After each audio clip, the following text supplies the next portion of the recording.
Welcome to the Derek Loudermilk Show. This is episode 353 with Ben Joseph Stewart.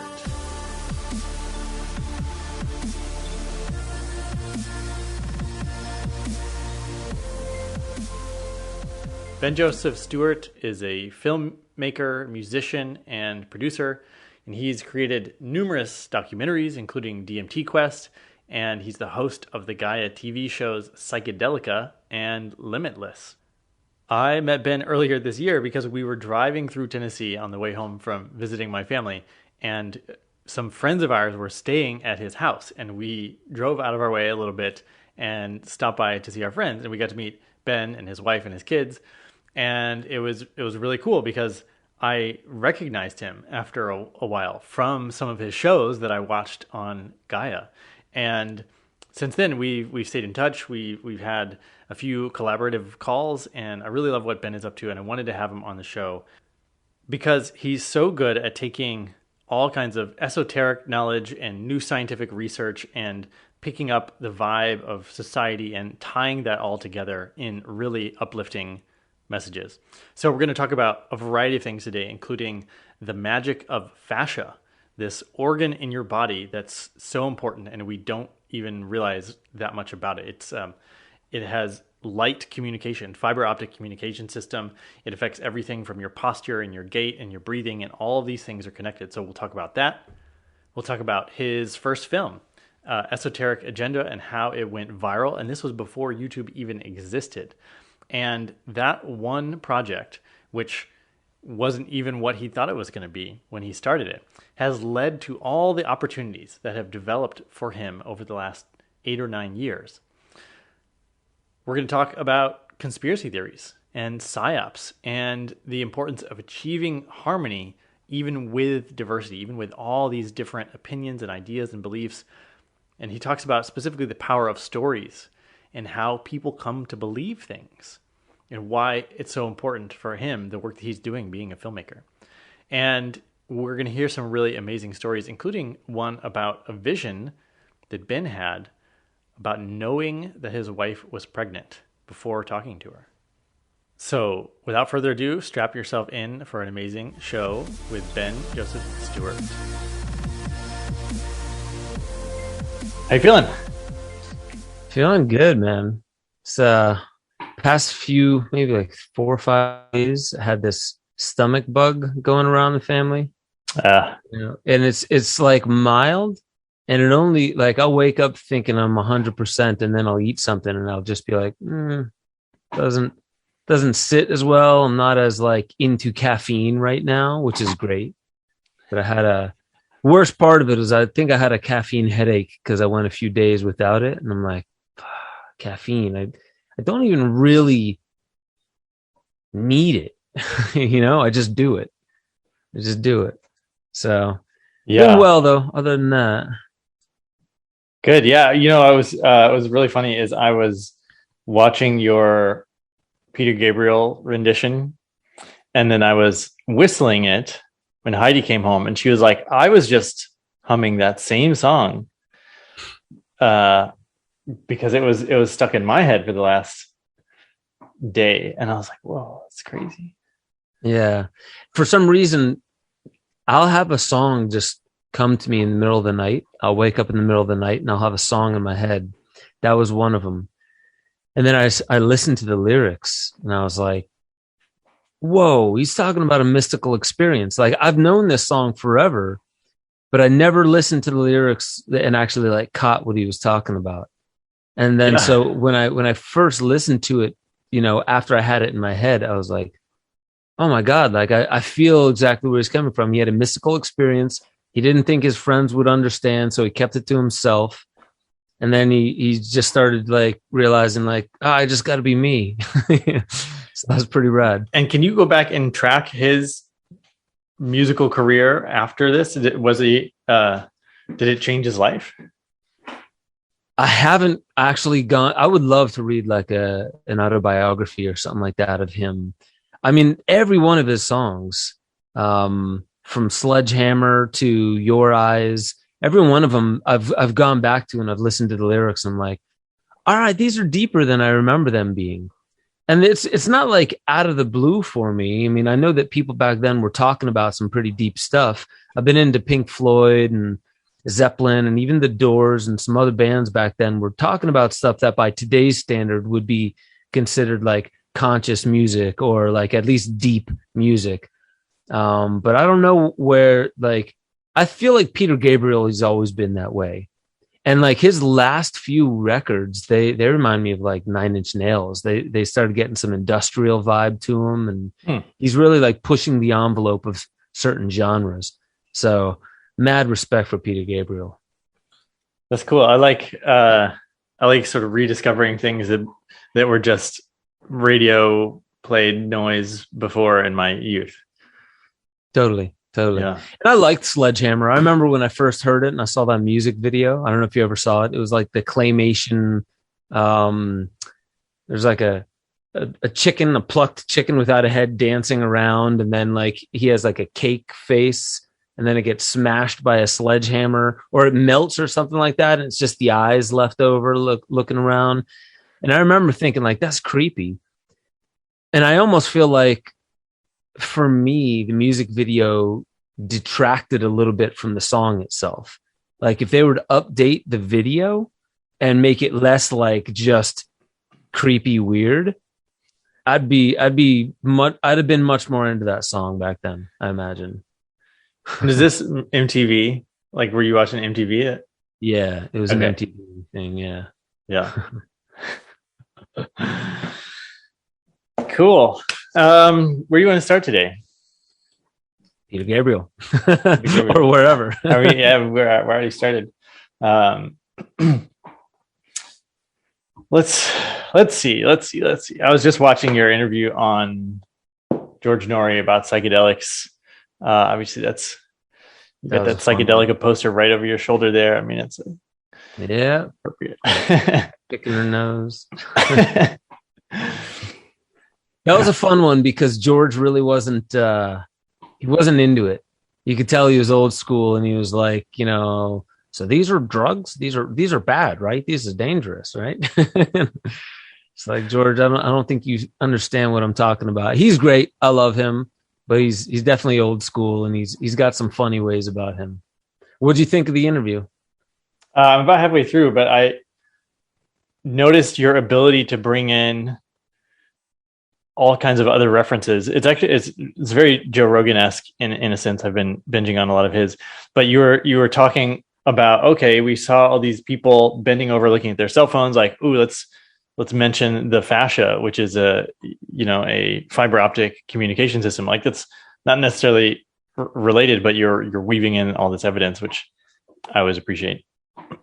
Yeah. Well, that's so I have another show on Gaia called Limitless, and I also weave in a lot of those topics as well. So I talk about psychedelics, but I don't talk about psychedelics because it's hip and it's rising and trending and stuff like that. I talk about it because it is one of the many tools out there that I think are really powerful when used correctly in expanding consciousness and building towards our higher potential. So I talk about, what is human potential? And I think that we are, I go so far as to say we are immature magicians. We don't realize we manifest our own lives, and we don't realize we co-create reality as well. And therefore, in our immature state, we don't realize that in our complaining in our heads about the world and things along those lines,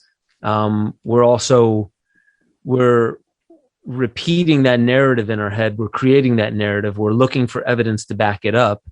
And we'd rather feel comfortable in our comfort zone than uncomfortable branching out and expanding out of that comfort zone and seeing what else there is. So in that conversation, I wasn't trying to, I was working at Gaia and they were like, hey, do you want to go on George Norrie's show? We need a guest talking about psychedelics.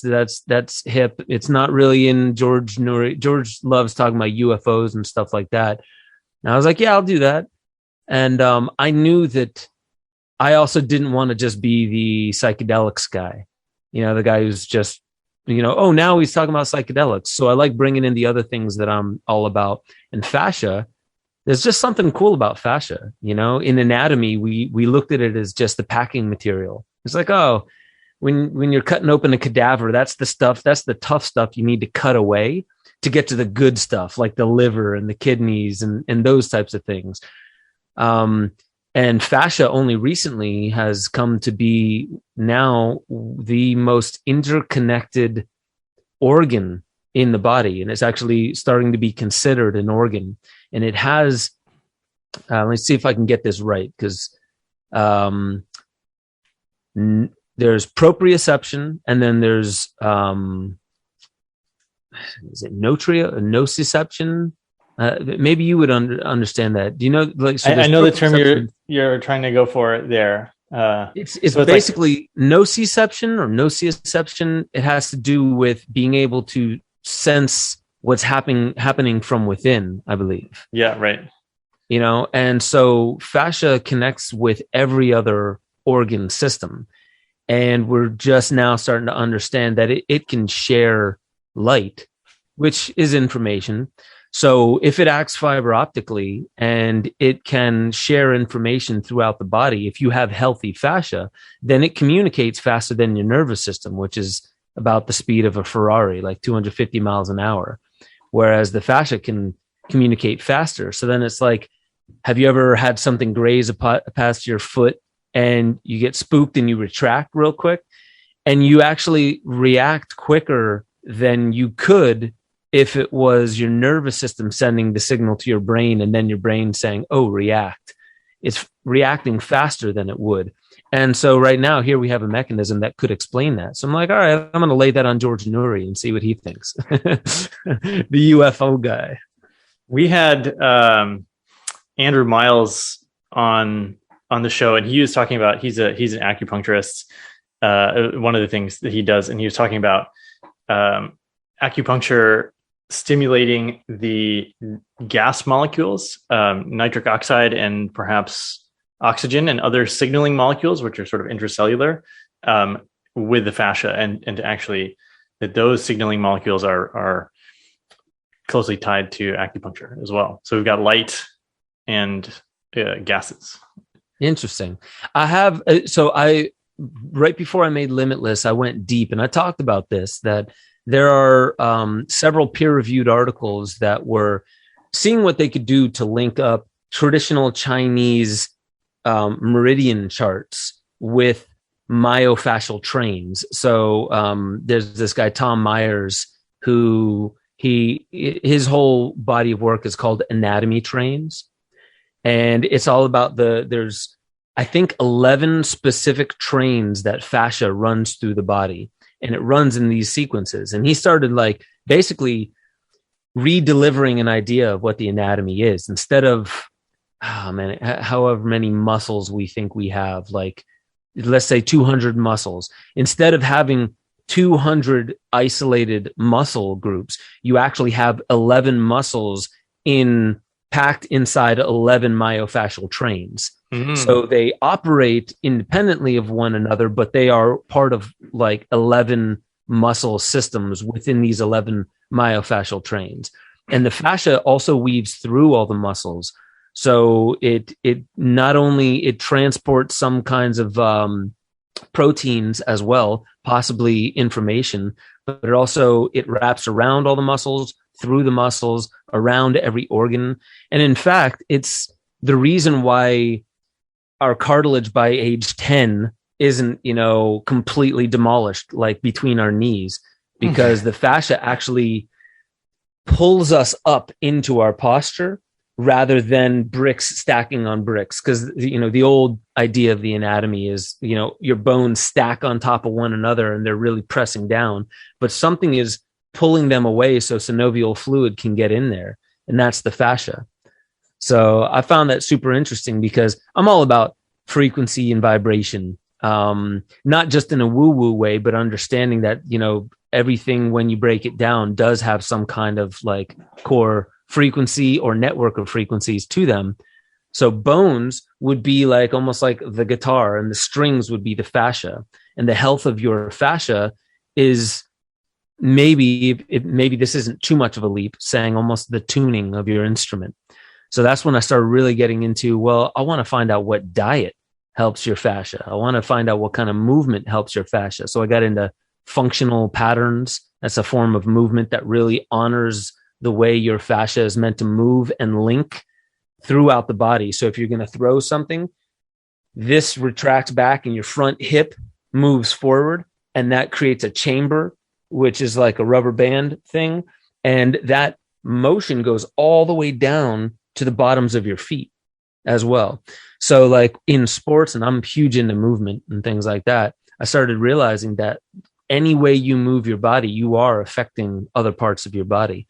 And just the last thing I'll say, just to nerd out on this, is the most complicated bone in the human body is the sphenoid bone. And it's, if you were to take off the front part of the face, it's the thing that it's the last bone that you would take off before you'd start seeing brain. And it's shaped like let's say an owl in a way. It's got wings and almost like this beak thing at the front of it. And the optic chiasm, where your optic nerve goes back in there, and it flexes. So it's a really unique bone, but it only flexes if you have proper gait cycle. So as you're walking, it creates this kind of flexing motion that milks or like palpitates the pineal and pituitary complex. So Frankie Burgett, she's a body worker out of Texas, and she started noticing that people who have improper posture or improper gait cycle, they start having their sphenoid bone stop flexing, and that stops creating that kind of like milking action, and it creates downstream effects because that's your master endocrine gland, and all the rest of your endocrine glands really, balance your hormones. So she was noticing depression, anxiety, just tons of hormonal issues, as well as like TMJ and lockjaw and things like that, from improper gait cycle and improper posture, and probably our sedentary society. So I was thinking, like, my God, like, we thought fascia was stupid. We thought it was packing material. And now it might be one of these keys to not just bringing our hormonal health back online, but sharing information through the body and just generally being badass. Like, if you have good, healthy fascia, you're just generally going to have a better posture. And we know that 2 minutes of doing this, it lowers your cortisol, which is a stress hormone, and it raises your testosterone. It can help make you feel more confident in the moment, in your skin, allowed to take up your space and speak your mind. So Amy Cuddy on TED Talks was saying, do this before going into board meetings or breaking up with, somebody, if you are having a hard conversation with your kids or whatever it might be. It gives you more confidence. So to me, that was just like, well, that's a hack right there. That's a biohack without needing some kind of supplement. Is that so? So you're specifically talking about like the starfish pose and taking up a lot of space. Is that connected to the fascia in the sense that it's increasing testosterone and reducing cortisol? Well, it has to be. Everything you do, I mean, breathing and respiration affects your fascia. In fact, meditation has been lowered to actually relax the fascia, which allows more fluid. And because fascia is just elastin, collagen, and ground substance, and it transports a ton of water. So you need to be well hydrated for that. But, everything you do, if you breathe, it affects the levels of carbon dioxide and oxygen in your body, and the right ratio of that relaxes your fascia. And so everything you do, of course, if you put your hands up or arms up above your head in the victory pose, that's going to affect your fascia. But look at what that's doing. What are most people doing most days? They're like this in front of the computer, clickety clack, right? So if you were to roll out of that, what would you do? Like, kind of like that stretch. You're rolling out of your sedentary posture, and think of what that hyperkyphosis, which is, your shoulders pitch forward, your chest caves in, it crunches down on your abdomen, it limits the mobility of your diaphragm. And what does that do? That limits up to, according to some physicians, up to 30% of your oxygen intake. So then carry that further. If you limit 30% of your oxygen intake, what can that do to you? Well, that can cause anxiety. That can cause for all kinds of physiological and hormonal changes in the body. So this is actually like a healthy way to unravel that sedentary, hyperkyphotic, protective, diminished posture. So when they say like, this is like, when do you see people normally do this? Children do this when they, they solve a problem or they do something and they're celebrating. You see runners, like they win a race and they just throw their hands up in the air. It's the victory pose, because there's something about it that we didn't need to be taught. We just naturally do that. We throw our hands up in the air. So there's something. I'm not going to try and like make a full like packaged, like this is a to-do list if you ever want to X, Y, and Z. But there's something about it. It's at least worthy of more inquiry. And I think it has to do with unraveling the posture that diminishes us as we're sitting in front of a computer, as most of us are doing most of the day. So there's got to be something to it. Yeah, I was out in California a couple of weeks ago, and one of the guys on this expedition was a body worker. And he's like, "Yeah, let me give you a session." And I was like, "Sweet." And I was telling him, I have constant, shoulder tension. And he's like, "I think it's your diaphragm." I was like, "That's interesting that you would diagnose it that quick." And he stuck his hand up under my rib, like back towards my spinal column, and it was like, you feel like you're puking. And he was like, and kind of like opened my ribs physically. And it was like, oh my God, I can breathe. Like I can, like so much more air coming in. And it's, clearly related to the fascia, because it's also helped, not just the neck, but like the hip and the knee. And so it's, all this connected through the diaphragm. It's totally connected. And, what's interesting is, so injury, there are several things that can injure fascia, and an injury to fascia doesn't mean it needs to be cut. Fascia with improper diet starts to become tacky and it starts to stick to one another. So imagine you have this shirt. I wish I had a sticker around here. If I were to put a sticker on this shirt or like, let's say a patch, and iron it to it, and this shirt is stretchy, I can stretch it. But if I were to iron a patch to it and then I try and stretch it, the stretching wouldn't be able to happen where that patch was. So all the fascia or tissue around that stuck together mass would have to overcompensate by stretching even more.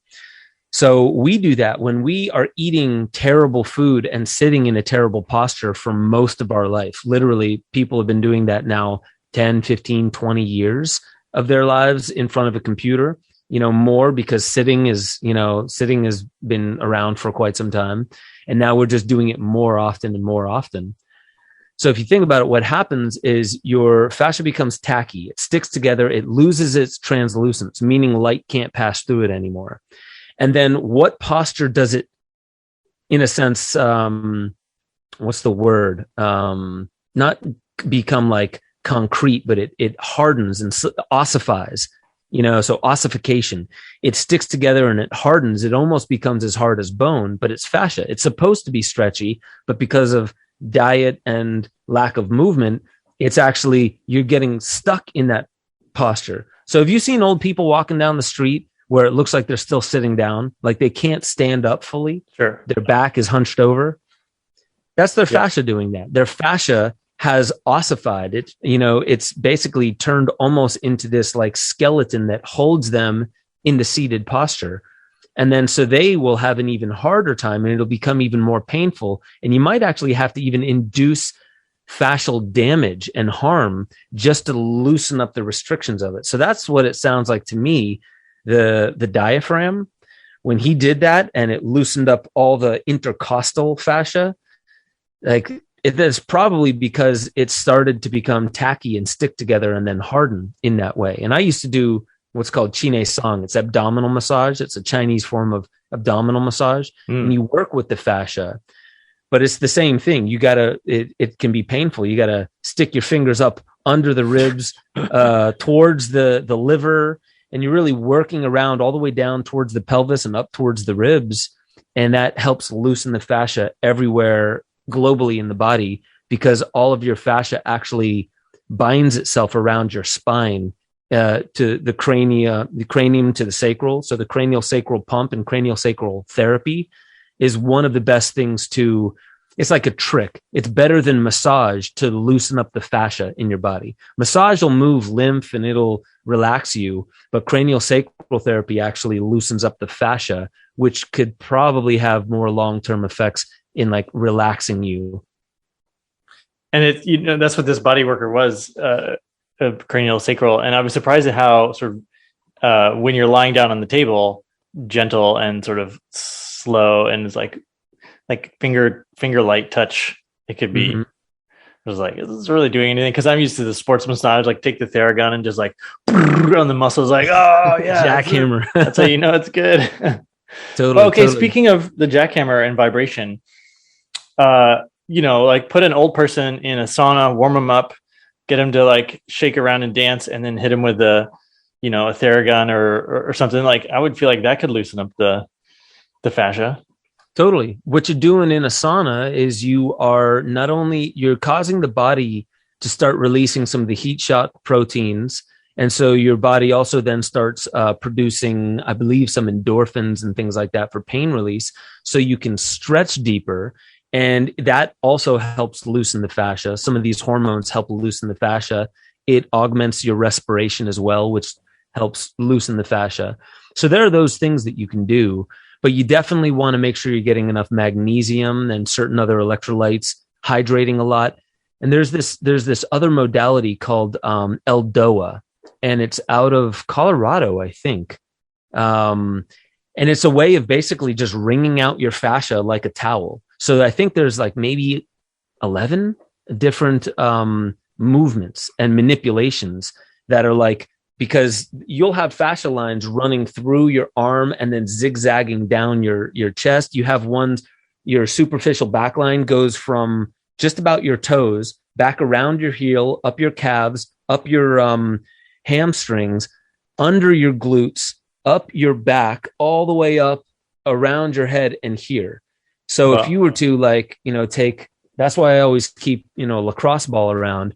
If you were to step on this and roll it around on your foot, it can take care of certain kinds of headaches, and it can actually loosen your whole back, superficial back line. And I remembered what I didn't say before when I was saying I was researching acupuncture meridians and the myofascial trains. What I didn't get to there was several peer-reviewed articles say that we have it anywhere from an 80% to a 98% accuracy on where the traditional Chinese meridians, the meridian chart lies, and the myofascial trains in the body.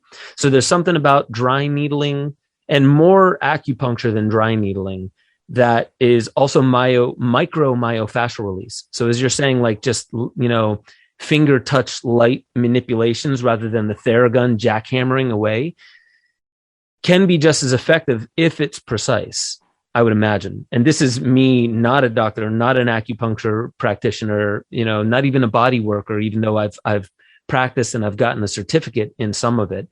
I just like playing around with these things. But then I came to realize that maybe acupuncture and acupressure is a form of myofascial release, because what is myofascial release other than pressing hard on a piece of the train of myofascial tissue so you can get the entire train to release? So if you really, really press on it, and have you ever done dry needling? No, I haven't, but okay. I always keep one of those balls around. There's not one on my desk right now, but yeah, dry needling is almost like acupuncture, but they don't leave the needle in. So you find a spot where there's, your nervous system in your brain is keeping a form of tightness as a retracted muscle group builds a knot. And so they go in and they pop that, and then they remove it. And what happens there is you will feel it radiating all throughout your body. That's because it's traveling the myofascial lines in the body. Mm-hmm. So but what you're doing is it's not like myofascial release by like pressing until you get it to release. This is like popping it, and the brain goes, okay, we're not in that traumatic state that caused it to 10 years ago when I was, in MMA and I was constantly like up here all the time. That's why it's there, but I'm not in fight or flight anymore. So you pop it, it resets the brain to being like, okay, you don't need to keep that tension anymore. So there's all these little manipulations that I feel like, I don't know, they've been called woo-woo for long enough, but I think there's something to them, but you have to be a good practitioner. So you can't just like go like, I think acupuncture is great, so I'm just going to grab a bunch of needles and just go to town on myself. You need to be precise about it and accurate. But I think there's something there. And I'm all about the woo-woo these days. And like so we're in this sort of battle with our diet and gravity and travel and not getting enough sleep sometimes because we have kids and all kinds of things. And so we're in this sort of like constantly trying to help our bodies. At least I am, but it seems like a lot of people around me are like constantly healing from something, constantly trying to get back to a cleaner state. And it's a lot of work. And so what's your, how do you manage all like the work of your own body versus actually just trying to be productive? Because I know you're also quite prolific in stuff that you create. Yeah, that's a good question. So it changes all the time. So I'm in my house is right next door. You've been here. My house is right next door. Here's my shop. Oh, you have a separate studio. Yeah. So when we were outside by the pool and everything, the house that you saw right next to it is actually just a big garage. Okay. And that's where this is. This is my office. And right outside here is a big open space. So I get out there, I'll skate around. I have battle ropes. I have kettlebells, medicine balls, small, heavy ones to the bigger ones that you can bounce. I have the medicine balls on a rope so you can like smash it from side to side, pair of balls, maces, those things. And hacky sacks. I mean, everything from light coordinated things to heavy smashing things. So when I realized that I've been working too much, and this is why I work for myself, because I can't have somebody else have to sign off on when I'm allowed to get up and go out and move around. It needs to be up to me. Because sometimes I'll be sitting here and I'll be working and I'll be in the flow, and then I'll just hit a point where like I'm not as productive. I know what needs to get done, but I'm not as quick and I'm not as productive, nor am I as inspired. And I realize that's because you know how we go through these sleep cycles? Sleep cycles are somewhere around like 90 minutes. Yeah. You have to honor those sleep cycles. And why most people wake up around 2 to 3 in the morning to pee is because that's an average time. Not only is your body working on certain organs at that time, but that's an average time where people are coming out of their sleep cycle. And some people sleep straight through it, but some others don't. Well, for me, when I'm working and I notice that like I've been like, let's say like deep diving in my work, but then my body's getting bored and the inspiration is losing and I'm starting to shift in my seat a lot more. Then I realize I'm not creative anymore because my body's like, all right, you've been focusing on that computer screen far too long. Why don't you get up and do something fun for me? So I'll get up and I'll skate around. And what's beautiful about that is I'll skate around and I'll take these aerobies. They're like giant frisbees. And I'll throw them around. And sometimes I'll throw it really slowly and see if I can skate and catch it myself. I try and do things that challenge my body that don't really challenge my mind much. And what that does is it allows for all the heady intellectual editing or research work that I do to take a back seat. And that's what allows me to dissociate from it. And when you're really trying to think of somebody's name and you can't, and you're like, oh, it'll come to me. And then later when you're not trying to think of it, it'll just naturally come to you. I feel like that's when I'm like, I've hit a brick wall in my creative work. I need to get up and move. I need to let my body start to celebrate. And when my body celebrates, it's not like I'm not working in the background. It's just I'm celebrating with my body. I'm having fun. I'm breathing. I'm sweating. And then all of a sudden, I'll just get this awesome idea that was something that I know I couldn't have come up with had I sat in that chair for another 20 minutes. But getting up and moving for 20 minutes actually did the trick. I like that. My body needs to celebrate. It's a good turn of phrase. At least 2 to 3 times a day, my body needs to celebrate. And then I'll have that moment at the end of the day where like, okay, I still need to upload all the stuff that I made, but my kids are going to go to sleep in 2 to 3 hours. So I'm going to go jump on the trampoline with them or run around in the backyard or just have a deep dive with them. And then when they're down to sleep, I'll take 20 minutes and upload everything and then shut the computer. I try not to do tech work or, artificial light work when I'm about to go to sleep, but I just kind of pick and choose my battles. I have a ton of work to do. And a lot of the times I'm just stressed. I need to get it done. I've placed the demand on myself. So I just make compromises. I'm like, yeah, but I took 3 hours off to play with my kids earlier, I'll spend 20 minutes at 9 o'clock at night staring at a computer. That's an okay compromise to me. Yeah. And do you think those, you mentioned those sleep cycles, those 90-minute sleep cycles, do you think that's still happening throughout your day where you have similar 90-minute cycles and then your body, okay, 90 minutes of productivity, now I'm bored and I need to move around? Is it the same? I guarantee it. I mean, like, I know it in terms of melatonin. Your melatonin production is a long, slow wave. It starts to go up around 8, 9 a.m. or p.m. It starts to climb. Even if you're not in darkness, it'll start to climb. But then there's artificial light that can dampen it for sure. But it'll start to peak, and then around 4, 5 in the morning, it starts to taper off, and then it's low and then your body starts then producing cortisol. So it's like these like dueling waves, cortisol and melatonin. And then you have other things. Those are just 2 examples. But everything's a wave pattern. Everything has a peak and a valley, or a crest and a trough, as Alan Watts says.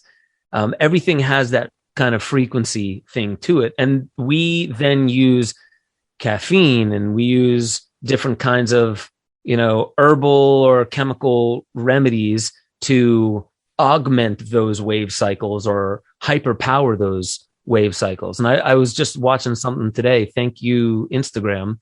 I forget who it was even. They were saying that caffeine doesn't give you energy. What it does is it dulls, I'm forgetting what receptors there are, but the receptors in the brain that basically translate the "I'm tired" feeling. So they just keep you from feeling the natural feeling. They dim your ability to feel a natural feeling in your body. So yes, there are those, they may not all be 90-minute cycles, but as you see, everything does have their cycles. And this is why siesta, you think of why siesta is a thing. Like, okay, after lunch, everyone go take a nap. I remember when I used to do landscaping, we'd have like a bunch of white people, and then there was the Mexicans, and they would all go fall asleep under a tree after lunch. And I was like thinking like, man, I'd love to do that. And then I tried it one time. They were like, well, just come over and freaking take a nap afterwards. And literally but how 15 minutes. Yeah. 10 to 15 minutes. You don't even have to fall asleep, but it resets you. So I think that's listening to your body and honoring those cycles. You don't have to go hog wild every single day. You don't have to perfect your siesta every single day. But if you honor it a little bit, I feel like that's like honoring your intuition. I think even your intuition is something that it can tell if you're listening to it or not. And if you don't honor it by listening it, then it'll stop talking so loud. But if you start honoring it, it'll start speaking to you more, and you can develop more of a language with it. So, thank you, my landscaping career, for, helping teach me these little things. I mean, the other thing about siesta is that's when it's hot. And I lived in Spain, and it was freaking hot. Spain is hot. And you don't want to be out there, like the first time I tried to go grocery shopping at 3 p.m. and nobody's there. It's, the store is closed. You're like, it's normal business hours. What are you doing? And then you're like, oh, it's so damn hot. So yeah, part of it's just like, why not be in the shade? For sure. And you just ate, right? Your body wants to digest. It doesn't want to get back to landscaping. Evolution didn't prepare your body to do that. So it kind of wants to take a nap. And if you think about it, I've studied indigenous cultures. For the most part, indigenous cultures, replete and ubiquitous throughout all of them, by today's standards, they would be considered lazy. They don't work all day long. They actually are closer to Tim Ferriss than anything. You know what I mean? Like they do their work, and then they lounge and they appreciate it. But it's not all just lazy. We got nothing better to do.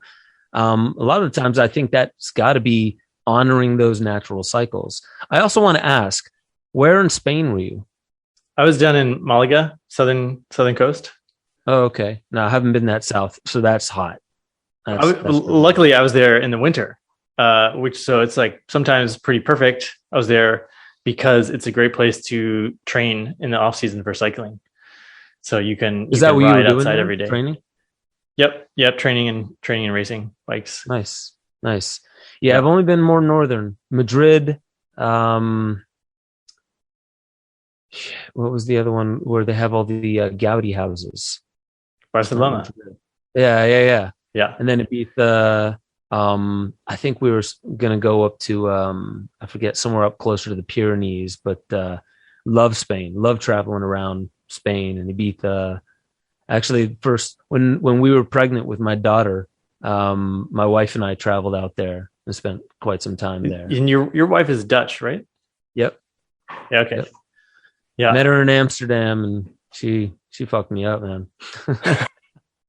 I left there sick as a dog without any sleep, thinking, "Huh, Dutch girls." All right. Enough said. And then shortly after that, we were road tripping around the country, going to Burning Man. My band just played its last show. We did a big festival with Saliva, Lita Ford, Great White, and I forget a couple other '80s bands, and then just hightailed it to Burning Man, and the rest is history. So you've got a really interesting life trajectory, because I seem to remember you were in the military, you were in a band, here we are talking about fascia and psychedelics. You're a filmmaker. Pretty okay. Let me see if I can weave this all into a coherent question. Pretty weaving and turning to some degree. And the last thing you said about your intuition can tell if you're listening to it. So maybe could you tell me a time when you listened to your intuition and it sort of changed your trajectory to some degree? Yeah. I'm almost at a phase, or I feel like I'm at that crossroads again too.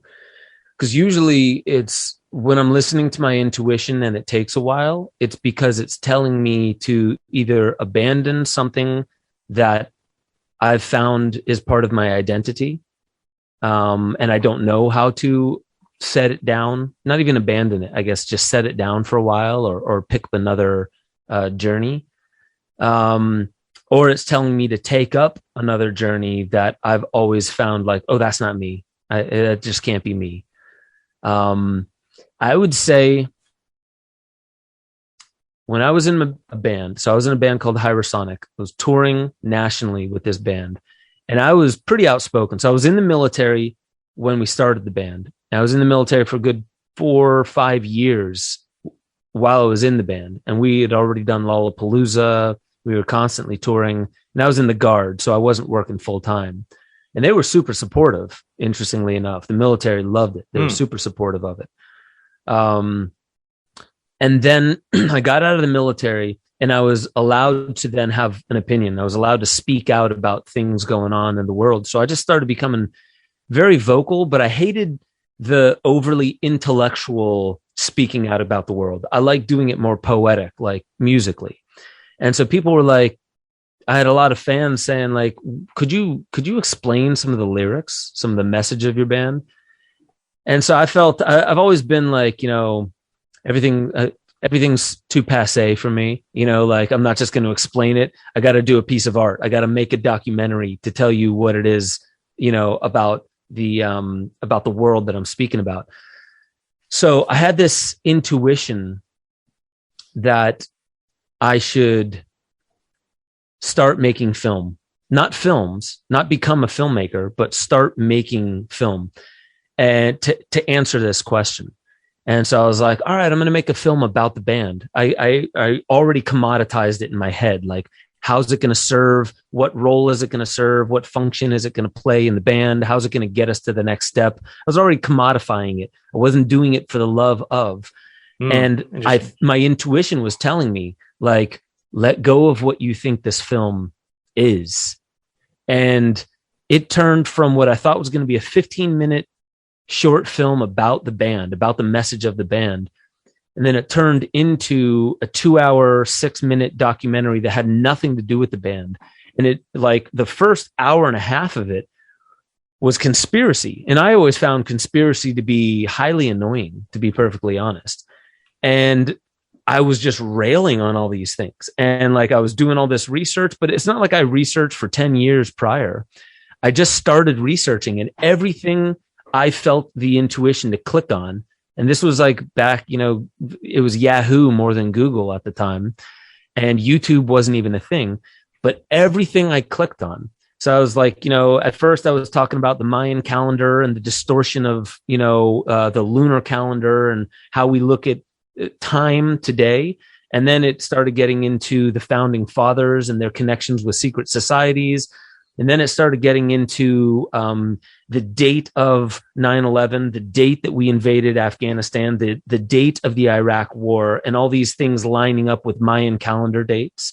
And so I was just going ham on it.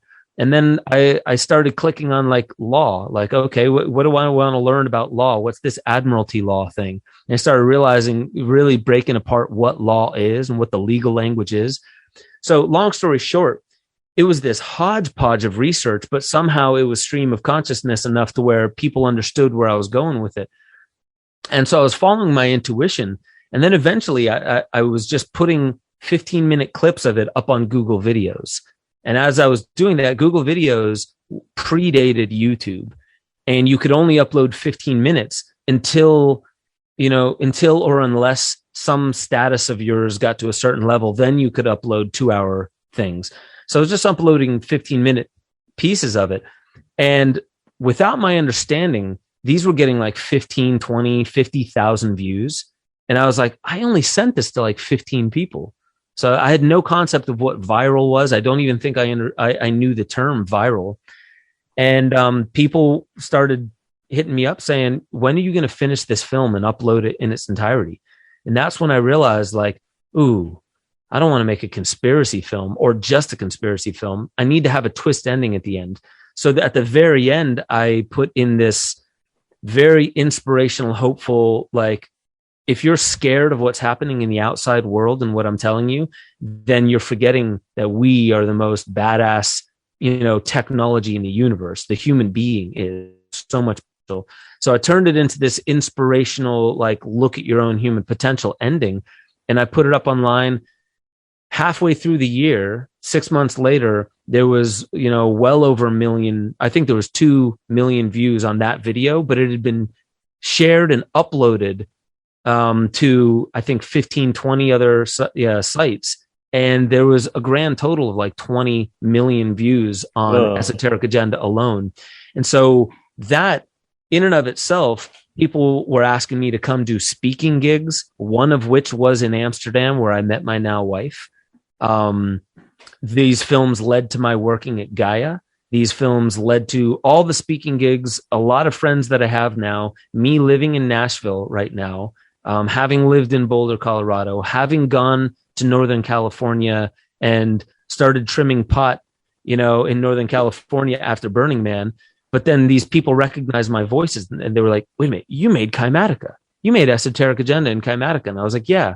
And so they brought me into their inner circle. They brought me directly into like the tippity top of the weed growing community there, met some of the most amazing people in my life because I followed my intuition to not make that film about my band, to just stream of consciousness. Wow. And that is my career now. That's what Psychedelica is. That's, part and parcel to why I did the interview that triggered the guy to, bring me down to Nashville. The guy who brought me down to Nashville, put us up in this house. It just incredible things started to kind of spiral out of that. So that was me following my intuition. And from there, I've always been a guy who, like, if there's a cool opportunity to do something, I'm going to say yes to it. But now I'm selective. I don't just say yes to everything. If my intuition is like, ooh, you'll learn something, then it's a yes. If my intuition is like, Ben, you've done this before. Like, why would you say yes to this? You've done this before. You know what's behind that curtain. Then I'm like, yeah, sorry, no. And then when I say no to things, usually something else comes up in its place from the same person or somebody else out of the blue. And all of a sudden it'll lead to a new project and a new contract and a new direction in my life. So honestly, like I've surrendered to the flow, and I'm not limp on this wave. I'm surfing it. Like a surfer is not completely limp, but they're not trying to control the wave. They're letting the wave do what the wave does, and they're just using just enough rigidity to not be limp and fall over. So that's kind of how I've looked at my life. Like I'm surfing my intuition by only having the right amount of controlling, right? I surrender the rest, and it just seems to take me in the right direction. Now it's also led to rock bottom. It has led to rock bottom, but that rock bottom was also necessary. And that was 2019, right after I had my twins. I never wanted to make films again.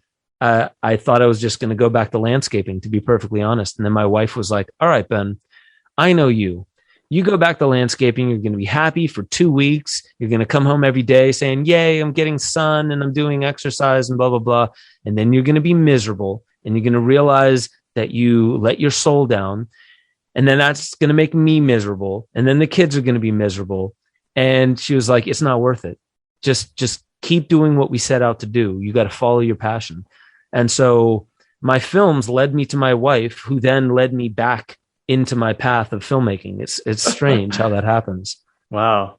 And this story is such an emotional roller coaster for me. And I'm sure other people listening, because you're like, wow, I just, isn't that so easy that you just made this film and then like all these doors open for you and somebody gave you a house and you got to meet all the people. It's like, oh, I wish, something like that would happen to me. And then you're like, and it also led to rock bottom. I'm like, okay, still don't, now I don't necessarily want to take your own journey, but it is very inspiring. And I noticed, there's a certain amount of like, I want things to just happen super easily for me and like be in the flow and just like have my purpose just like rain down on me whenever I am confused. Yeah, man. What does that feel like? That feeling where it's grace, an intervention of grace. What's strange about the films is I surprised myself with what I allowed myself to talk about in the films. But then I didn't let go of, and I didn't feel to let go of who I used to be in the band. And so as I was making the films, I wasn't just trying to make a film that can tickle your intellect. I made the soundtrack to the film because I wanted it to be something that was moving, mind-bending, inspiring, like hypnotic, like, holy shit, I don't just feel this up here. I feel this in my heart because it's humble, because I really wanted my voice to come across very humbly. Like, hey, I don't have your answers. I'm not telling you what to believe. Go and do your own research. But more than that, like, be you, be authentically you. So I was trying to hit people in the heart, but then I was also trying to move people like music moves you. Like music, if it's good, it doesn't even have to be your focal point of attention. You can find yourself, you're doing something and there's music in the background and then you start nodding your head. That music is subconsciously moving your body, literally moving your body. You want to move to it. It's taking you over somehow, right? If we were all, Spock and we were all super intellectual, we would say, oh, that's a form of brainwashing. But like, you can't say that the brainwashing is bad. Like, we want to be moved by things. We want our purpose to rain down on top of us. So what I did with the films, that I think what I honored by saying yes to the films and doing it in the way that I wanted to. I didn't do it in some David Icke or Alex Jones way where it was like, you guys better watch out because there's a depopulation scheme coming. It wasn't any of that. I wasn't trying to scare people. I wanted to inspire the shit out of people. And I wanted to do it through unconventional means. I wanted to inspire people with conspiracy. And that's why I put a twist ending at the end of it. I wanted people to realize, like, okay, you kind of need this impetus to be like, oh shit, maybe the world isn't what I thought it was. Maybe reality isn't what I think it is. And that leads to this kind of stress response. And then you remind yourself, or I help through the music and through the words, remind the audience, you're a badass. You're a human being. It's choice. You have the choice to do whatever you want with this information. And I feel like we're all coming together. So I obeyed this feeling that was like, I feel like some underground movement is happening. And it's not an underground movement with some like leader. It's this thing that's like in the air. It's this epiphenomena that's happening. And so I felt it. I honored it. I made a film around it.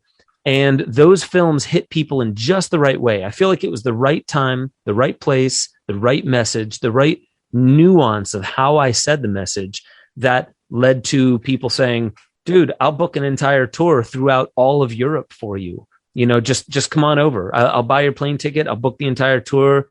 You'll aid. We'll take care of all the nuances. And to me, that's like, oh yeah, badass, badass, badass. And it was all hard work, but it all came from, had I not said yes to that nuance and listened the entire way through to that nuance, had I been like, nah, I got to make sure my band is benefited by these films, none of this shit would have happened. I guarantee it. None of this would have happened had I tried to make that a commodity for the band. I had to do it altruistically. I didn't ask for any money. I didn't even put my name on it at first. I had people literally, I wish I had the DVD in front of me. I had, there's behind you. Here's Kymatica back here, this DVD. Okay. I had people taking that DVD, photoshopping my name off the top of it, me and my brother's name off the top of it, because my brother helped me, putting their name and production company on it and selling it and making more money than I made. And I would email them and I'd be like, hey, just to let you know, I'm not going to come after you with lawyers or anything, but the filmmaker who made that film knows what you're doing. So I'm just putting you on call man to man. I know what you're doing, and I hope you're not stuffing your pockets and doing something greedy with that money. I hope you're actually doing something for humanity, because I made these films for humans. Actually, afterwards, I let people steal the content, take chunks of the film, put it in their film, not even give me credit, and make films with my content, because I was like, this is a huge movement. People got to do this. We got to show people that like art can be used in this way to wake people up. And I don't want a damn dime from any of you. Just use the same heart. Use the same heart in the message. So I really do believe that, like, had I tried to commodify the films from the start, like, yeah, I'm going to be a filmmaker and I'm going to go on tour. Had I wanted to do it, I guarantee you none of it would have happened. When you called those people and said, I hope you're doing something good, what happened from those conversations? They took their website down and never emailed me back. 2 of them, at least. I emailed 3 or 4 of them. The one that photoshopped, like literally kept the same artwork, but photoshopped my name off of it and put theirs on it. They, within 3 days, they took their website down. And I hope it wasn't so they could just move shop and do it somewhere else. I hope that the way that I put that message to them, because I didn't want to be macho. I didn't want to be like, yo, I'm coming for you. I didn't want it to have that vibe to it. I wanted to be like, yo, did you watch the film? Did you feel what I was getting at? Like, this is about something real that's happening on planet Earth. It's something it's serious, you know, and it needs our caring for. So I hope you didn't just take this film just to make money off of it. I hope you're all trying to do something like, okay, you did something shitty. You stole my film. You put your own name on it. But I wasn't even focusing on that. I was just like, I hope you're doing something good with all that money.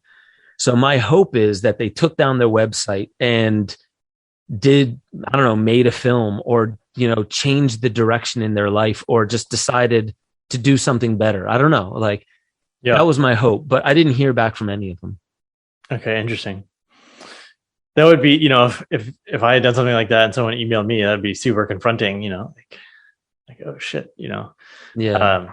What's the role for you? Or I feel like the rise of people's awareness of conspiracy theories in the last couple of years, and I don't know how old your film is, 10 years or something like that, or more even. 13 years ago, it was 2008 that I launched Esoteric Agenda. It was January of 2009 that I launched Kymatica. So yeah, 12, 13 years ago. Okay, so that was like people were starting to dig into the global financial collapse, like what the hell is going on? But now there's like probably a lot more mainstream conspiracy theory has come mainstream. So what's your relationship to conspiracy currently? You know, it's funny. I was just watching Bill Burr on Conan O'Brien. And he was talking, Conan was like, did you get the vaccine? And he was like, yeah, I got it. And he was like, and I don't think there's any conspiracy behind it. And it was kind of funny. Like I was waiting for the funny parts. And he was just like, I don't think it's like, I don't see it. I've been into conspiracies in the past, but, now it's like all of a sudden, we're trying to kill off all the people that are compliant. Like, that doesn't make any sense. Kill off the Fonzies that are too cool to listen to people. And I was listening to that today and I was like, you know what? That's what I like more than anything. I'm not really into conspiracy, to be honest. I like art that moves people. Conspiracy just happened to be a way circa 2008, 2009 to really confront people. Like George Carlin, okay? He wasn't just nice and funny, right? He was confronting. He would confront you with some pretty harsh stuff, and then he would make it funny. That was really the way that I was trying to go with my films, was confront you with something that's not easy and then move you inspirationally. So nowadays, people are lumping me in because I made conspiracy films 12, 13 years ago. They're lumping me in with flat earthers, QAnon, I'm trying to think of a bunch of the other ones, and like Mandela effect and blah, blah, blah. And that in 2012, the world actually ended because the CERN super collider opened up the God particle or something like that. And now we're in a simulation. I started getting lumped in with all these, and I'm like, man, I miss the good old days, the good old conspiracies with the good old Bavarian Illuminati, depopulation schemes. And, I miss that shit. Now it's like we're talking about flat earth with an ice rim around it, and QAnon, and Trump is in on some, let's save people and take care of pedophilia and, all this kind of stuff. To me, I started realizing that I don't believe 95 I'm not going to put a number on it because it could be lower than that. But I would say like 90% of the conspiracy theories that I hear about today are just complete hogwash. They're complete hogwash. And a lot of it is apophenia. A lot of it is like, do you remember John Benet Ramsey, who went missing in Colorado when she was a little girl? Yeah, the little girl, yep. And there's conspiracy films saying it's actually Lady Gaga. She was put in MK Ultra and turned into Lady Gaga. And I'm like, are you just saying that because she has blonde hair? I don't get it. And then they're like, remember Johan van der Sloot, the guy who killed, I forget what her name was, but it was a girl in Jamaica. Okay. Or, something like that. And then like his dad was some like rich lawyer or something, and he got off. And then 10 years later to the day, he had some hooker that, realized, oh, it's you. And he beat her to death. And now he's finally in jail. There's people saying that that's Jacko from Steve-O from Jackass is what I was trying to say, And so I start realizing that like a lot of it's apophenia. A lot of what is this term? Apophenia? Apophenia is putting puzzle pieces together that don't belong together. So you're coming up with data points that are correct, but it's like connect the dots, right? If you don't connect the correct dots with the other correct dots, then it's going to paint a different picture, right? So apophenia is like, well, I saw a picture with Lady Gaga next to somebody in a bloodbath. So, and I heard this thing about adrenochrome. So that must be adrenochrome. So Lady Gaga must be drinking adrenochrome with Hillary Clinton, because I read an article saying that Hillary Clinton is drinking adrenochrome. That's like taking all these data points and just making connections. That's apophenia. I think a lot of conspiracy theories today are people illegitimately making too many leaps of faith to connect things to one another. And then the rest of it, I think QAnon and Flat Earth are actually intelligence agency pushes. If they didn't start there, because I can completely see how you can question reality to the point where you're like, maybe Earth isn't round, and maybe the stars aren't what they are. And like, I've been there. I've like, whoa, what if we're actually inside the eyeball of or what if it's actually concave Earth? And you know what I mean? I've gone there before, but then I come back to sobriety and I'm like, yeah, it's cool to go there, but it's also better to come back home and not stay out there. I think QAnon was intelligence agencies from the start to take down Donald Trump, and I think its massive culmination was January 6th with the insurrection. I'm not going to try and prove that because I could be wrong. I'm perfectly fine with being wrong about it. I just have a hunch that QAnon was intelligence agencies almost all the way. I think Flat Earth turned into an intelligence agency op. And I think a lot of these things are put out there to make, are you into conspiracy theories? Right? Like, do you get into QAnon? Do you get into Flat Earth? Do you get into child sex trafficking being higher up in the government and, like 9/11 and stuff like that? So it's like you take all these things and you lump them together and you've already put the turd in the punch bowl. So even though there may be some truth in there somewhere, now it all looks like crap. Now, most people are so overwhelmed. They're like, well, I don't want to look at any of it. So if it even has the term conspiracy theory attached to it, I don't even want to look at it. I'm just going to make fun of it. And that's how you can get people to self-police. And you don't need to do it top down. You just make it look so ludicrous and you make it popular for other people to make fun of it. And therefore we're self-policing each other. That to me is not beyond imagination that, elites, and when I'm saying elites, it's not any particular elites. It's just anyone with excessive wealth, resource, and power realize that, well, if I were to come out and say that this stuff is ridiculous, everyone would be like, well, of course you would, because you're the guy implicated. So make other people self-police and make it look ridiculous and turd in a punch bowl. That's what I think most of conspiracy is circa 2020, 2021. Most conspiracy. But some of the bigger ones today, I think there's truth to them, and I pull no punches. I just don't talk about it on every show. Yeah. And it's like, it's very classical. I think what I learned from sort of the UFO community is like, you blend elements of truth in there with enough sort of ludicrous discrediting things that people throw out the truth, or just don't want to deal with it because it is so messy. And then that's the other thing is like, okay, well, flat Earth should be a really easy thing to verify, right? Mm-hmm. Like you just go up and you look at the Earth, and if it's round, if it's a globe, then it's a globe, right? It's a super simple theory to disprove. Right. And there's many things, like a debate about masks. Like you could just go read the research of whether they actually work or not, and make your decision.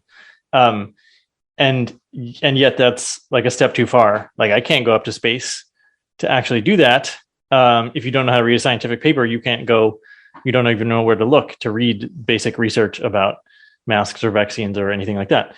So then you're relying on second, third hand interpretations to try to build your, you're like, okay, I'm going to do some critical thinking. I'm going to like have a nice discussion here. I'm going to like do my own research, and your own research is limited by like what you can actually verify for yourself. Mm-hmm. And it's all online now. No one's going to the library anymore. Another thing about that is I think we're most of us operating from a faulty premise. And to me, why do I read things that expand my mind? Of course I love to feel like I'm right about things. I read so I can, not just feel like I'm right, though. Another thing I do is to expand my horizons, and it helps with my creativity.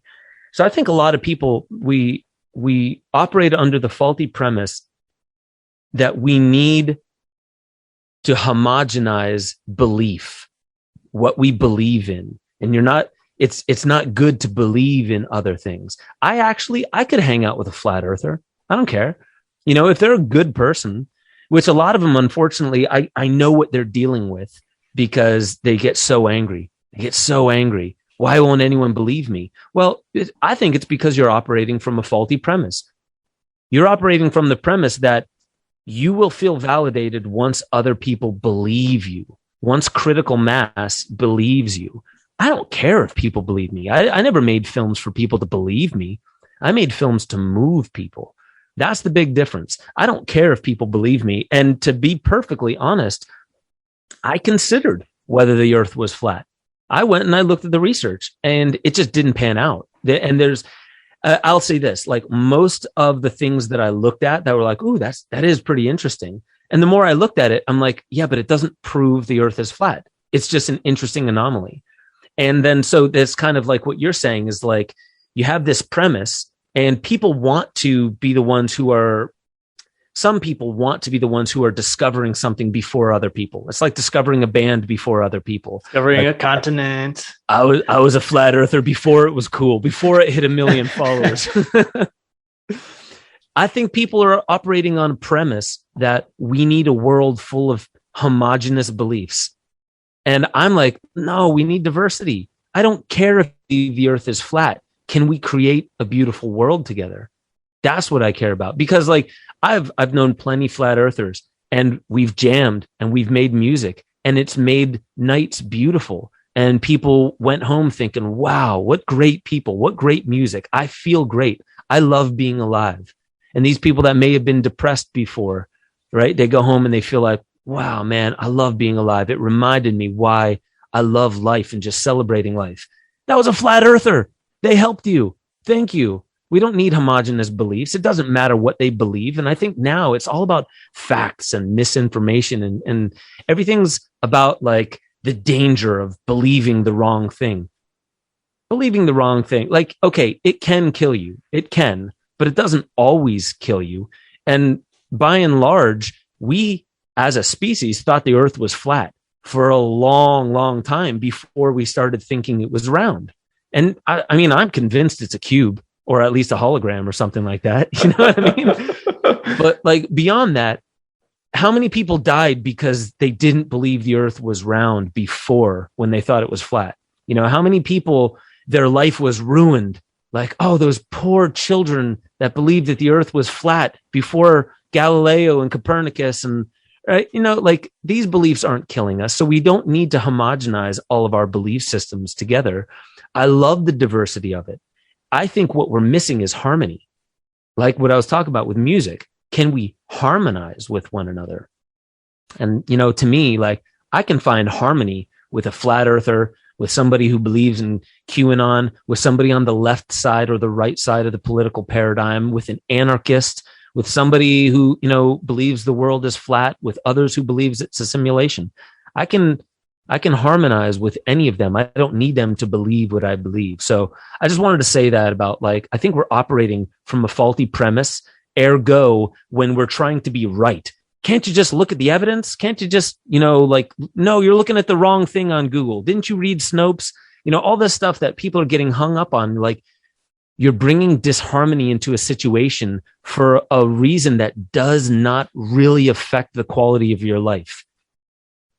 That's me, at least. I believe that people are falling for something hook, line, and sinker that is tearing apart the fabric of our society. We've always had rifts between the left and the right.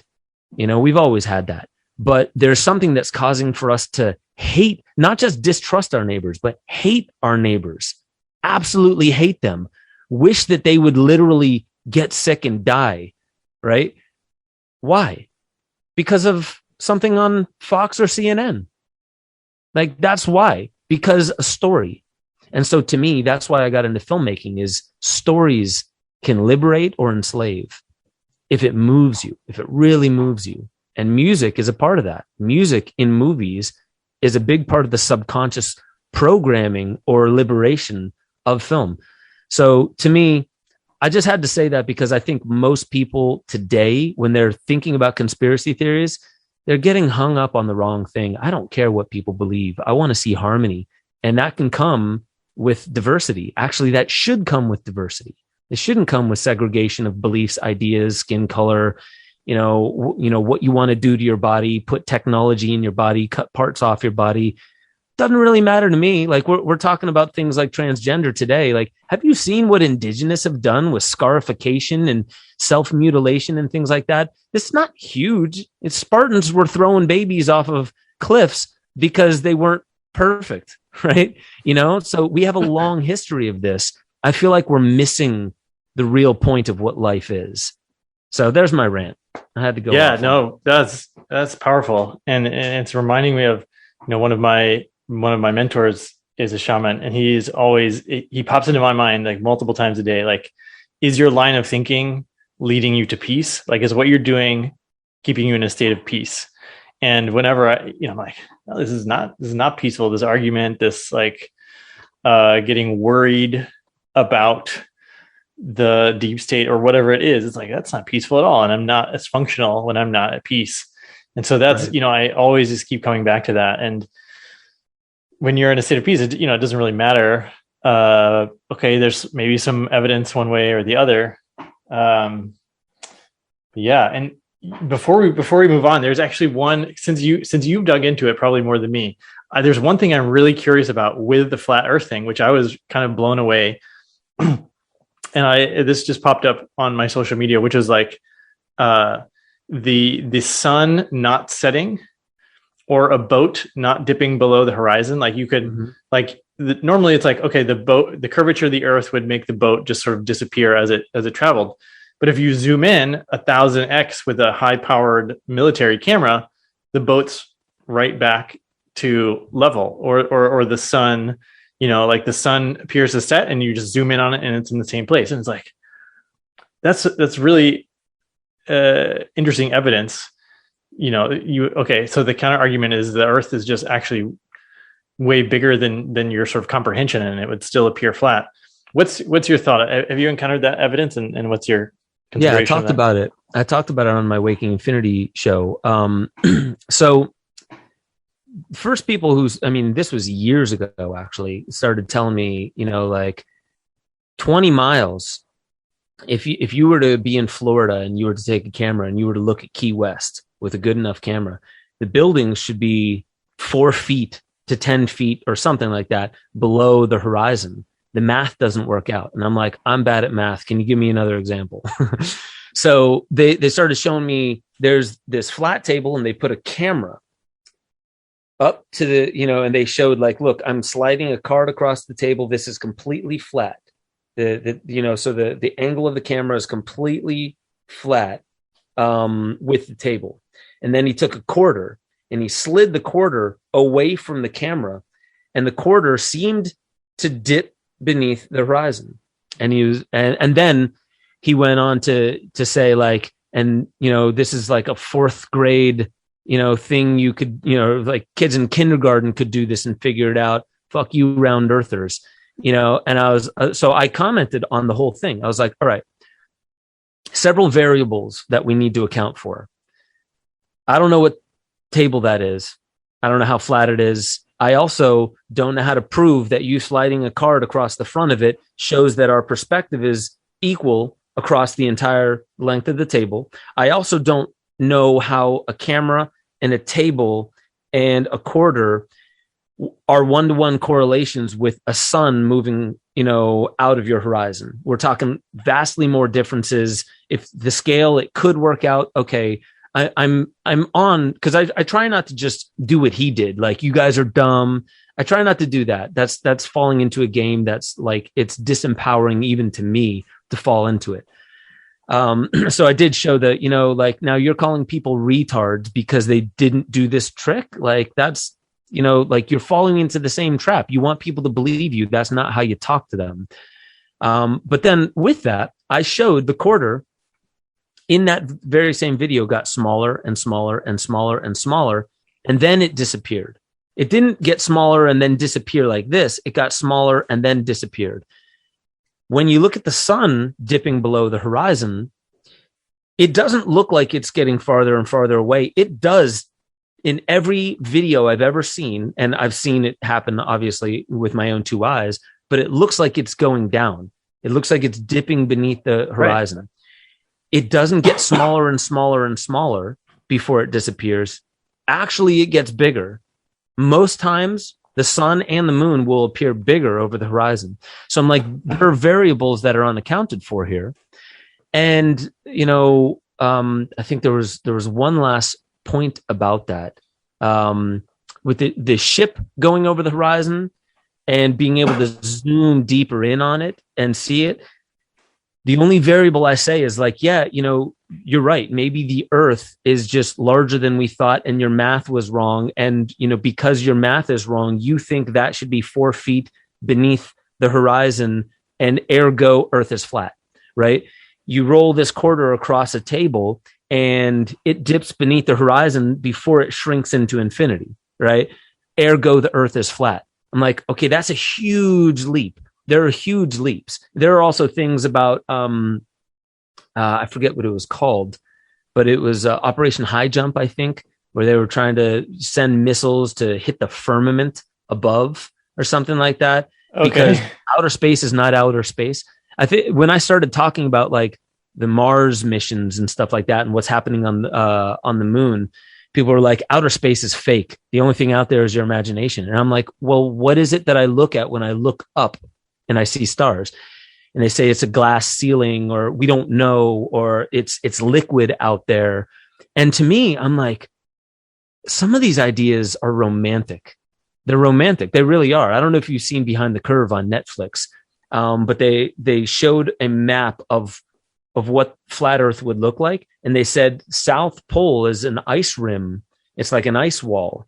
And beyond that, there are actually countries that none of us know about. They're hidden to us, and only the elites know about it. And that's why you can't fly over the South Pole. That's also why no country can claim the South Pole. And I was like, ooh, that's cool. That's romantic. Yeah, okay. It's a romantic idea that there's continents out there we haven't even known about. And, so it's romantic. It's awesome as a fantasy.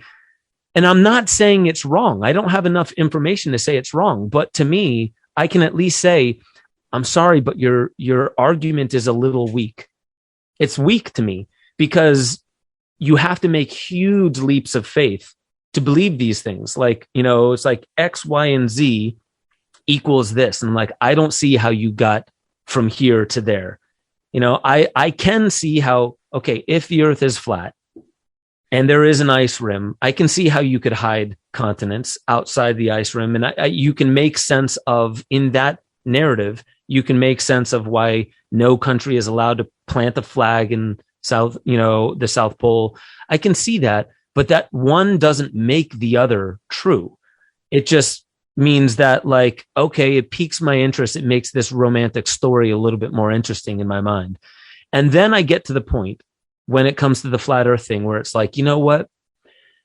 I would have to spend so much of my valuable time away from my family, away from my work, researching this stuff to come to a conclusion, maybe, hopefully, on whether the earth is flat or not. I would rather spend all that time with my family clueless about whether the earth is flat or round. I would rather be clueless about that, spending the time with my family, because I know that on my deathbed, I will regret not having spent more time with my family, not whether I spent the time to figure out whether the earth is flat or not. Because guess what? I might spend all that time, and then in 10 years, it'll all come out to be an intelligence op, and you can take an elevator up into space and see the curvature of it. I don't know. I mean, like, maybe not 10 years. I'm not going to make that leap of faith there. But what I'm saying is I think it's a waste of time, and I think it's a red herring. Do you know what that term is? Just a false avenue of exploration, you mean? Yeah. Red herring is just like, look over here. Oh my God, look at what's happening over here. So you can move the chess piece over here. Like, that's what I think flat earth is. It's, if I came up with a theory and I put all this math to it and I took a lot of time, I couldn't get 1 million followers. I don't think I could. Maybe I am that good, but I don't think I could get 1 million followers if I made up a conspiracy theory. So to me, it's either right or it's an intelligence agency op that allowed for millions of people to get sucked up into this idea. And to me, again, it's operating from a faulty premise. I'm not so hell-bent on trying to prove the curvature of the earth. There are so many other things that are much more urgent in my life, that are much more valuable in my life. So that's the ice wall that I hit with the flat earth theory, is like, it's not doing anything for me. It's aggravating me. And everybody who's in this country club, the flat earth country club, they're most of them, some of them are awesome. Most of them are angry. They're really, really angry. They're not nice to other people. And they're in this kind of like conceited elitist group that's like, if you believe there's an outer space, you're retarded. You've gone full retard. And to me, I'm like, all right, I'd rather go and play music. I'd rather be the dumb guy that doesn't research anything and go play music than be in your country club. So that to me is how I just kind of break down the argument. If you're not harmonious with other people, I'm not even going to listen to your theory, because I think we could be living in a hologram. I think this could be a holographic universe. And I think it could be closer to, it's not flat, it's not round, it's based upon belief. And it's based upon collective belief, and it's based upon acuity of our being magicians and creating it as what it is. And I think space, because I remember there was this Israeli guy who was in the Israeli Space Force or something like that, that said, Trump and the US administration and we Israelis have been in communication with extraterrestrials, and they say they are not going to make their presence known until we understand what space is. Not even what aliens are, not what UFOs are, what space is. And I was like, man, that stuck out to me. And I thought about that. What is space other than the bridge between polar, contradictory, and also very mutual possibilities? Space is pregnant with possibility. That to me screams hologram. And that to me screams that mind and the acuity of how you can tailor consciousness can make space something that it wasn't before. So to me, flat earth, that's like you're telling me a concrete example of what it is. That doesn't inspire me. I'd prefer to look into the hologram theory that we create what reality is, that it's not flat, it's not round, it's holographic. Flat earth theory is passé because you're still living in a 3D, you're still constraining yourself with this, like forcing yourself to be like the solidity of matter and all the Totally. Yeah, totally. I love it. It's disempowering to expanding consciousness. Yes. Before we talk about time and space, I had this gleeful idea that we actually should make a new conspiracy theory as like the Dogecoin. I'm in. The I don't need to hear the rest of it. I'm in. Just like the wildest story we could come up with, like bedtime. We could just improv it as a bedtime story, and then try to work some evidence. It could be a fun exercise. I'm in. And then after we release the film about it, then we'll launch this podcast. Yes, to show people that, yeah, see, we just created this. Actually, somebody did something like that. I don't know if you heard about the COVID-19 5G conspiracy. Okay. Did you hear about that? People were saying that 5G is causing coronavirus. Okay, yeah, very early days, they were like, it's causing cells to release these sort of protective proteins, which show up. They look like viral particles or something like that. Yeah. So there was a guy who put a mask on. He recorded a video. He was in England. He was pretending that he was a 5G technician. Okay, and he was like, hey, I've heard of all the conspiracies about 5G and coronavirus and stuff like that. We're not allowed to open these boxes up. And I'm supposed to put it up there on that tower. And I open it up and look, it says COVID-19. Like, what the hell, man? Like, I don't know what's going on. Why would they put that inside a 5G mast? And then he came out later with a documentary showing, like, I put a sticker on and I fooled y'all. And to me, I was just like, okay, cool. But do you like, and this isn't knocking what we're about to do, because I'm game for what we're about to do. But I was just thinking, like, you realize, dude, that as you're trying to punk people and you think it's cool, you think it's going to educate people, I think you just ruined some people. You know what I mean? Like, I think you actually created more harm than good from that. So we would need to flip it around. We would need to be like, the conspiracy is like your message at the end of your first film, like proving that you're a superhero or something. Superhuman. Yeah. Yes. Totally. Totally. And then, I mean, because I guarantee you it'll also, at some point in history, prove to be more right than we even thought it was, you know?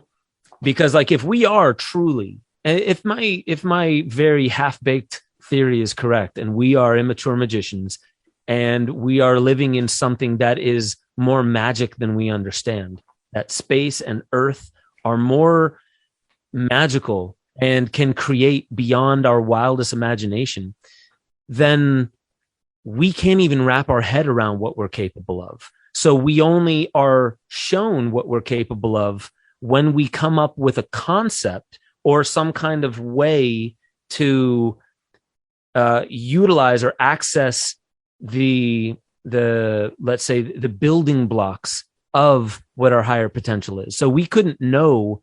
And this is to me when we come to realize that, like, what is God? What if we are God? And what if we don't realize it because we can't wrap our heads around what it is that we are, but we're magic. We can be anything we want. I love tinkering with these ideas, and I'm not going to try and write a science book to prove it, because I could care less. And I know what kind of arguments and conversations that would spark. Like, wait a minute, where's your peer reviewed blah, blah, blah. And I'm like, I'm a musician, dude. I don't care. You know what I mean? Sounds like Joe Rogan. I'd rather stoke your imagination and inspire you to look deeper than to try and prove you something. Like I'm not into that. I'm a filmmaker, not to prove to your intellect some things. I want to move you in a direction and let you see who you are. So, dude, I'm in. Let's do it. Let's show people that we're superheroes. And like X-Men. The X-Men is predictive programming. We're actually turning into mutants, and the COVID-19 vaccine is actually here to turn us into superheroes and blah, blah, blah. I don't know. We can throw in a bunch of shit. Well, what's your first, like, have you had an experience where you're like, oh shit, am I superhuman? Like, have you like accidentally stumbled across a superpower in your own day-to-day? You're like, how did I do that? You know what? I've had mystical experiences, non-drug induced mystical experiences, but not a lot. I'm actually, I think I'm far more pragmatic than most people take me for. A lot of the things that I speak about because I absolutely believe we are more than what we think we are. That humans are more than what we think we are. I absolutely believe that. Therefore, I give myself artistic license to talk about us as superhuman. I give myself that artistic license. But, have I levitated before? No. Have I experienced ESP before? Not that I can translate as such. My wife and I are so in sync that we will, without a known trigger, we'll both think of something at the same time, and then she'll open her mouth, and I'll finish her sentence, and we'll, like, now it's gotten to the point where we're like, I don't know what that is, but we're so connected, baby. You know what I mean? Like we just go off like that. Before my daughter was born, I'm just gonna say it, I was seeing orbs, light flashes, and fairies. Not fairies with wings and stuff, but if you hear actual stories of people saying, like, I've seen fairies, but I don't see them as these little Tinkerbells with wings and cute little faces. They're just little orbs and stuff like that. But you can tell they're sentient because of the way they are behaving with you and your behavior. I started experiencing stuff like that before my daughter was born. I knew I was going to have a daughter, or I knew I was going to have a child, I should say. I ended up, I was trimming pot in Northern California. I smoked a bong rip of Girl Scout cookies, and I had a panic attack. So I went outside. I was on this beautiful pasture, and I just sat down in the grass and put my hands in the grass, and a vulture flew over top of my head and was just going straight, just soaring, splitting the sky in half perfectly, not going left or right. And I was like, okay, if that bird doesn't flap its wings once or go to the left or right and it just disappears, I'm going to quit smoking weed. And it did. And I was like, oh shit, stopped my panic attack like that. Now, and then it was like, now ask yourself why, Ben. And so I was about to ask myself, why should I quit smoking pot? And as it it had already gone and everything like that. It just came out of my mouth before I could even answer it. I want to have a child. And I never wanted to have a child before that. And so I just started crying, and I knew this was a truth for me. It was a capital T truth for me. I want a child. I want it. And then so I talked to Barbara afterwards. I was like, I just had this experience, and do you want a child? And she was like, I want to be in a better financial position first. And I was like, I don't. I would love to be in a better financial position, but I don't feel like waiting for anything. I want a child. And she was like, okay. And I could tell like it was exciting to her and also nerve wracking. Little did we know. And I started having like all these mystical experiences. She left shortly thereafter. She went to go do ayahuasca. And I told her before going there, I was like, send some love to your belly, because I just feel a child coming. And then I started doing tarot, and like, you know, this one tarot card said, sit and envision the newness that's coming into your life. And I sit and I close my eyes, and I don't have these things happen to me. I don't have these kinds of things. An angel made of light. I could barely see the head because the belly was pregnant, sat down in front of me, and it was just light coming from this pregnant belly. And the angel took my hands and placed it on the pregnant belly. And I knew at that moment, I was like, oh my God, we're going to have a child. So I hit up Barb and I told her, I was like, I had this incredible experience. And she was like, whoa, that's awesome. And she knew I was coming to Amsterdam in a week. She was like, I have a gift for you. I want to give you a gift. And I was like, cool. And she was like, do you, well, you know what? I'll just give it to you when you get here. I was like, okay, cool. So I get there. I'm tired as hell, long flight. And she picks me up at the airport. She was like, do you want your gift now, or do you want some sleep first? I was like, I don't want anything before I get some sleep. And she was like, I'm going to give it to you now. I was like, okay. So we sat down.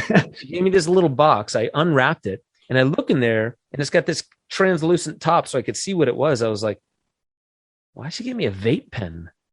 And I flipped it over, and there was a blue plus sign on it. I was like, oh, it's a pregnancy. Oh, and I just looked at her and we just hugged. And little did I know, as all those mystical experiences I was having, she was already pregnant.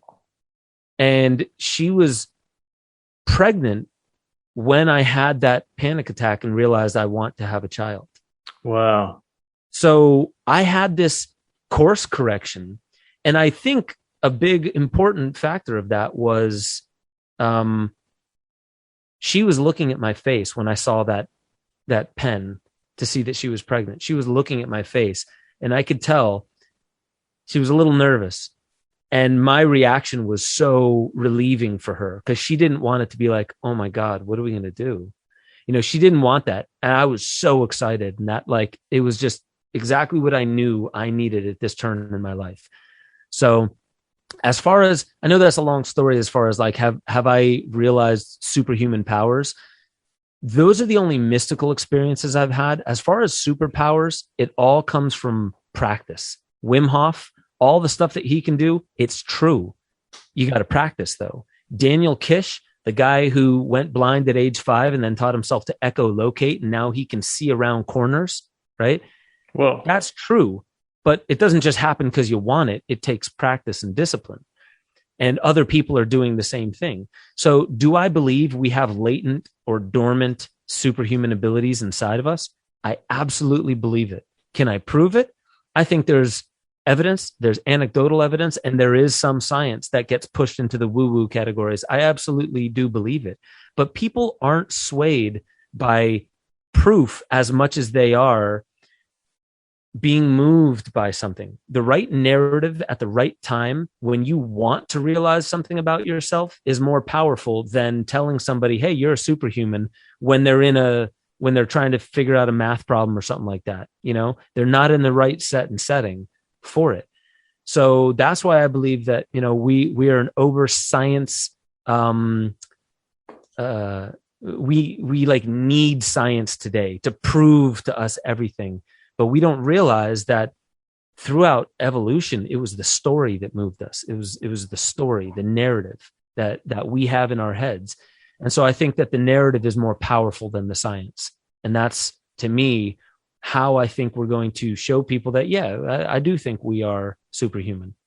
You know, and all that means is we are more than we are more than we've allowed ourselves to believe.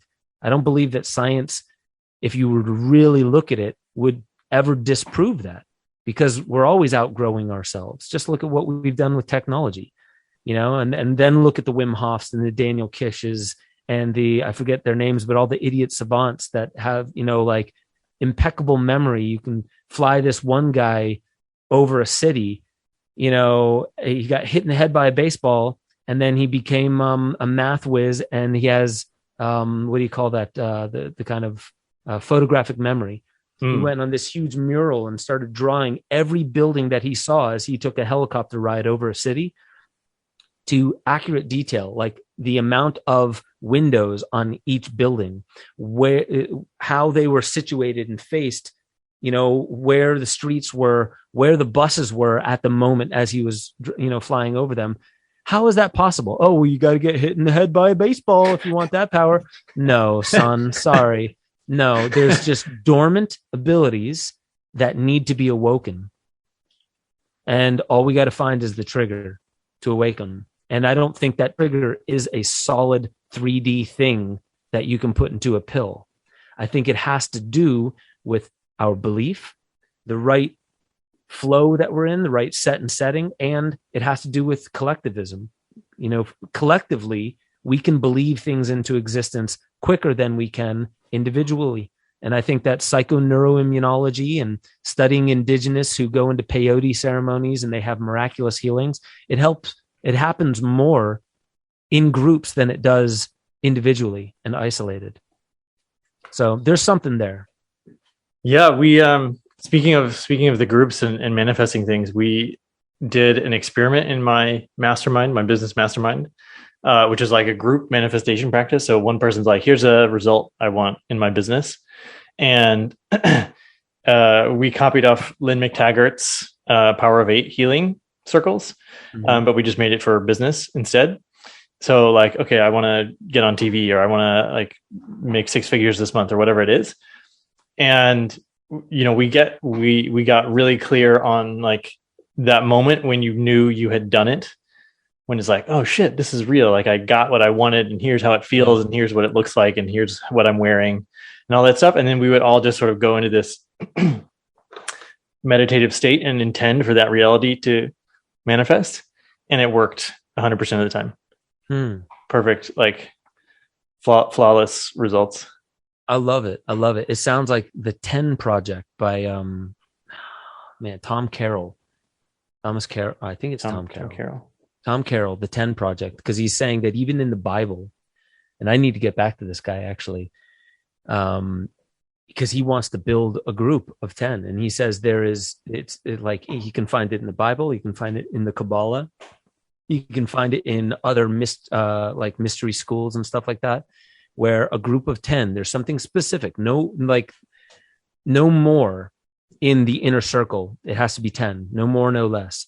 And there's something about that configuration, like it's a math equation, and there is massive manifestation ability in the right 10 people, and there's some way that they come together as well. It's not just take any 10 people who are into, human potential and stuff like that. There's like some kind of way it has to come together, and it would feel right. And then you have a group of 10, and then all of a sudden that is, if you keep yourself secret, that's a secret society that can move some, really make some waves. And I think we need to look deeper into those things. And I bet you military intelligence, actually, I know it because I've read some of these things. They're already looking into those things. I heard of the Monroe Institute and how the CIA was looking into the Monroe Institute in the early 80s. Actually, it wasn't the CIA. It was the Department of the Army, the Intelligence Army Division. What's that?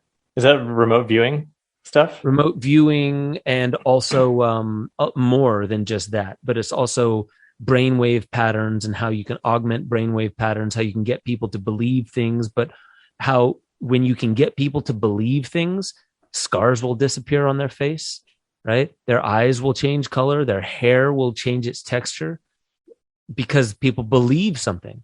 Now go back to what we were saying before. Now we're trying to homogenize belief around the world, let alone the country. We're trying to homogenize belief. You must believe the same thing.